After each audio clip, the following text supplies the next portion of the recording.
এই ট্রলি ব্যাগে এক মহিলার দেহ খুন করে বাগুইআটিতে ফেলে রাখা হয়েছে বলে এরকমটাই অনুমান পুলিশের। কিন্তু কার দেহ, কিভাবে এলো দেহ? 100 মিটার দূরে একটা সিসি ক্যামেরা ফুটেজ, সেই সিসি ক্যামেরা ফুটেজ দেখার চেষ্টা করা হচ্ছে। এই দেহ আবার সেই মনে করায় ট্রলি ব্যাগে মহিলার দেহ। মধ্যমগ্রামের ঘটনা। মধ্যমগ্রামে পিসি শাশুড়িকে খুন করে দেহ কেটে ট্রলি ব্যাগে ভরে কুমারটুলি ঘাটে ফেলার চেষ্টা করেছিল দুই মহিলা। তারপরে আবার এই ট্রলি ব্যাগে দেহ। এই ট্রলি ব্যাগে মহিলার দেহ মিলল। 45 বছর বয়স মনে করা হচ্ছে। সুটকেসের মধ্যে বৃদ্ধার বডি উদ্ধার। বাক্সের মধ্যে ছিল, ট্রলি ভ্যানের মধ্যে। ওই বাক্সের মধ্যে ছিল, মাথার চুল দেখে তারপর লোক চালাচালি করতে, মানে ট্রলি থেকে চুল বেরিয়েছিল। কারা খুঁজে পেল? ও থানার পুলিশ, পাবলিক দেখেছিল। দেখার পরে থানায় ফোন করলো, থানার অফিসাররা এসে খোলাখুলি করে দেখলো। দেখলাম যে ওটা মহিলার বডি। মানে কি অবস্থায় পড়েছিল? ওই কুকুরে পড়বে, একদম কুকুরে। বোঝা যায়নি কোথা থেকে। না না না না না, ওই চুলটা বেরিয়েছিল। ওইটা দেখেই সবাই সন্দেহ করেছে যে কি এটা বডি আছে ওর মধ্যে। তারপরেই সব। ফের একবার ট্রলিতে মৃতদেহ উদ্ধার ঘিরে চাঞ্চল্য। এবার ঘটনাস্থল বাগুইহাটি দেশবন্ধুনগর।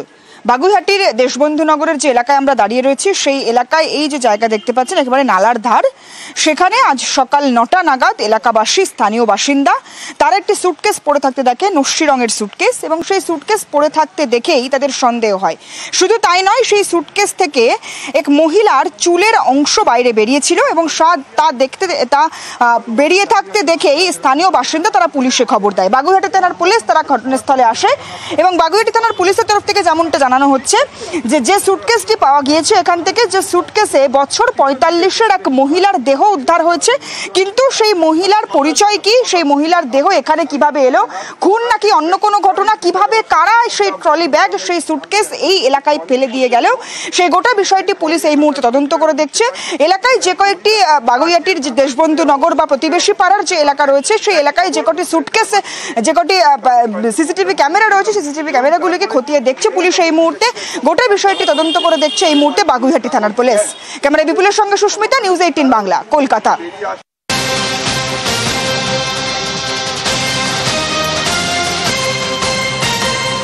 এবার নজর রাখবো শিলিগুড়ির খবরে। শিলিগুড়িতে এই গরমের মধ্যে কি আবার জলকষ্টে ভুগতে হবে মানুষকে? এই পাম্পিং স্টেশন মেরামতির জন্য আগামীকাল বেশ কয়েকটি ওয়ার্ডে জল সরবরাহ বন্ধ থাকবে। বিকল্প ব্যবস্থা কি কালকেই শুধু, নাকি বেশ কয়েকদিনের জন্য জলকষ্টে ভুগতে হবে? এইগুলো জানবো সরাসরি। শিলিগুড়ি থেকে রয়েছেন আমাদের প্রতিনিধি পার্থ।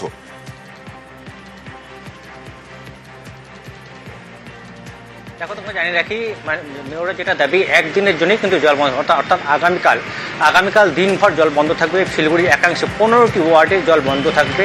প্রভাব পড়তে পারে আরও লাগোয়া 2টি ওয়ার্ডে। সব মিলে 47টি ওয়ার্ডের মধ্যে 17টি ওয়ার্ডে কিন্তু আগামীকাল পানীয় জল পরিষেবা সম্পূর্ণভাবে বন্ধ থাকবে। যদিও মেয়রের দাবি সকালের দিকে আংশিক জল মিললেও দুপুরের পর থেকে কিন্তু কোনো জল মিলবে না। কেন মিলবে না?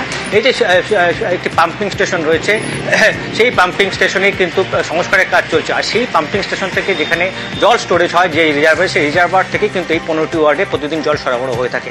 স্বাভাবিকভাবে গরম পড়তেই সাধারণ মানুষের কিন্তু দুর্ভোগ বাড়বে, তা সহজে অনুমেয়, এবং সেই কথা মাথায় রেখে কিন্তু বিকল্প ব্যবস্থা করছে পুরসভা। কি বিকল্প ব্যবস্থা? যেসব ওয়ার্ডে জল থাকবে না, 15টি ওয়ার্ডে, 15 থেকে 29 নম্বর ওয়ার্ড এবং লাগোয়া যে 2টি ওয়ার্ড, সেখানে কিন্তু 35টি জলের ট্যাঙ্ক পৌঁছে দেওয়া হচ্ছে এবং 1 লাখ পানীয় জলের পাউচ কালকে সকাল থেকে কিন্তু বিলি করবে পুরসভার। অবশ্যই পাম্পিং স্টেশন মেরামত প্রয়োজন, আবার জলকষ্টের বিকল্প প্রয়োজন। এই বিকল্প কি দাঁড়ায়? শিলিগুড়ির মানুষের যে জলের পিপাসা তা মেটে কিনা, সেটা পরবর্তী সময় আমরা দেখব। সরকারে যে মেন পেয়েছি জল, সেইখানে একটা মেজর রিপেয়ারিং কাজ 22 তারিখে রাত থেকে শুরু হবে। 23 তারিখে সারাদিন জলের প্রবলেম থাকবে 10টা ওয়ার্ডে। আমরা তার জন্য বিকল্প ট্যাঙ্ক, 1 লক্ষ পাউচ, বিকল্প ব্যবস্থা আমরা যেভাবে করি একদিনের জন্য, সেই ব্যবস্থাটা আমরা করব।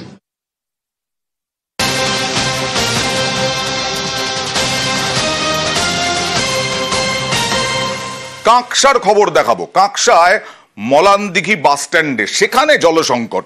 এই যে টিউবওয়েল, এরকম দুটি টিউবওয়েল দীর্ঘদিন ধরে খারাপ পড়ে আছে, এরকমটাই বলছেন মানুষ।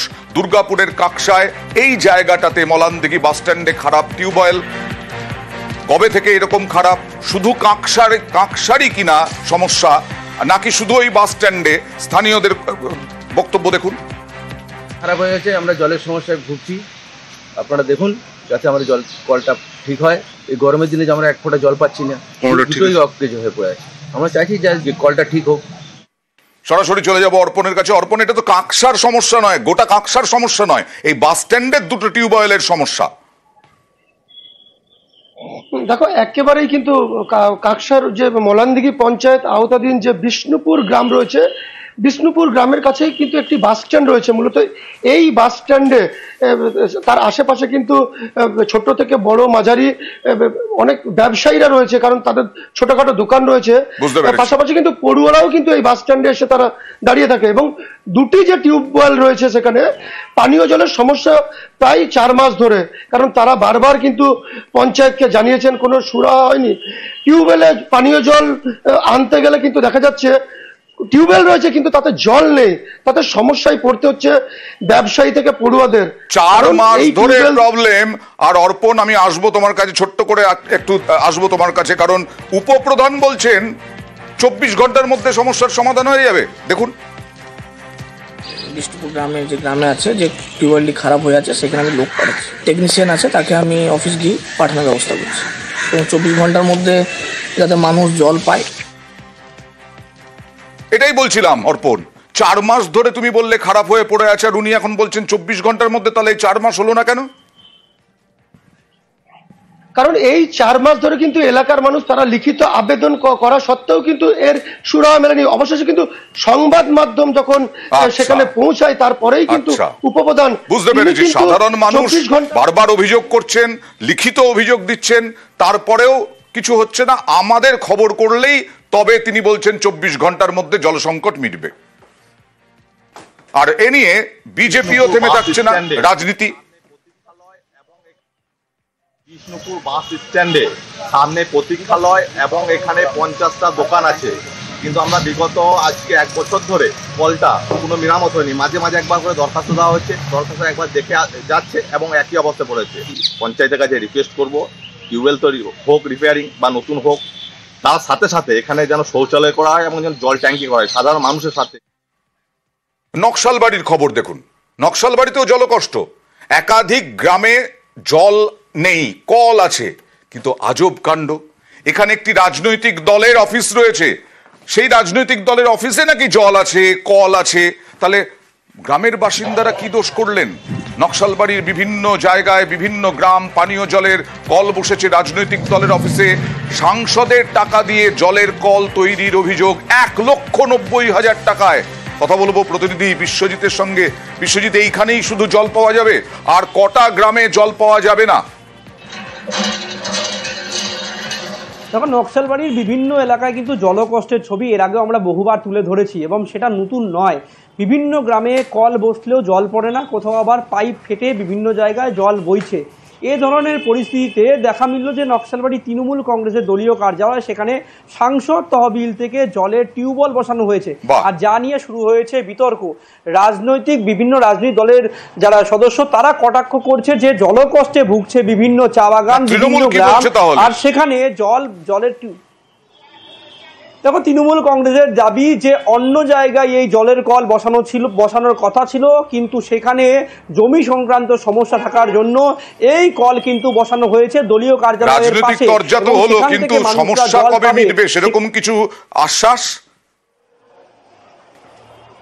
দেখো, তারা বলছে যে একাধিকবার পুরো বিষয়টা নিয়ে পিএইচির সঙ্গে কথা বলে, বিভিন্ন গ্রামে জলের কল পাইপ বসানোর কাজ চলছে এবং সেই সমস্যার সমাধান হবে। দ্রুত সমস্যার সমাধান করা হোক, তাহলে এই বিতর্ক তো চলতেই থাকবে। মানুষ তো কষ্টে ভুগছেন, তরজাও চলছে। পার্টি অফিসে দলীয় কার্যালয়ের পাশে একটা আমাদের শৌচালয় আমরা করেছি, টয়লেটের মতন। সারা বাজারের মানুষ এখানে আসে এবং সেখানে দুর্গন্ধ হওয়ার জন্যই কিন্তু আমাদের এই কলটা করা, যাতে করে সময় মতো জল পাই, জল দিয়ে আমরা সেটা ধুয়ে দিতে পারি, যার জন্য কিন্তু এই মার্ক টু টিউবওয়েলটা বসানো। বিরোধিতা করব বলে বিরোধিতা করে আর কি, আর কোনো কাজ নেই। আমার মনে হয় না নকশালবাড়ির কোনো একটা মানুষ সামগ্রিক উন্নয়ন যেটা হয়েছে এই 2-2.5 বছরে সেটা বলার অপেক্ষা রাখে না। পিলারের টাকা, সেই টাকায় মার্ক টু জলের কল হয়েছে, সেই জলের কল দেওয়ার কথা কোথায়? যেখানে মানুষ জলকষ্টে ভুগছে, সেখানে কোন সাধারণ মানুষ ওখানে জল আনতে যায়? সেখানে তো জলের অভাব নেই, পার্টি অফিসে তো সেই জল ওরা পানও করে না। এরা সাধারণ মানুষের কি চায় না যে এরা বিশুদ্ধ জল পান করে সুস্থ সবল থাকুক? এরা চায় যে এই টাকা কিভাবে লুট করা যাবে।